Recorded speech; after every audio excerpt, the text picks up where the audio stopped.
கடந்த ஒரு மாதமா எனக்கு பயங்கர மன உளைச்சல், தூக்கம் இல்லை. எனக்குள்ள பல கேள்விகள் தினம் நான் கேட்டுட்டு இருக்கிறேன். என்னடா நான் தப்பு பண்ணேன்? என்ன நான் தப்பு பண்ணேன்?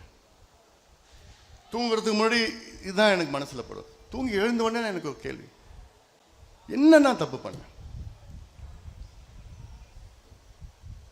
ஏன் நான் மாற்றப்பட்டேன்?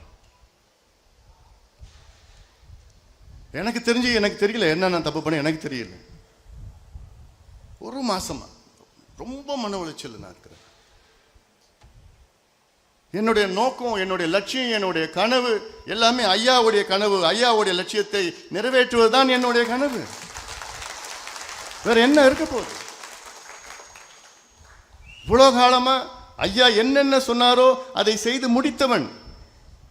இனியும் ஐயா என்ன சொல்கிறாரோ அதை நிச்சயமாக ஒரு மகனாக, கட்சியின் தலைவராக நிச்சயமாக அதை செய்து முடிப்பேன்.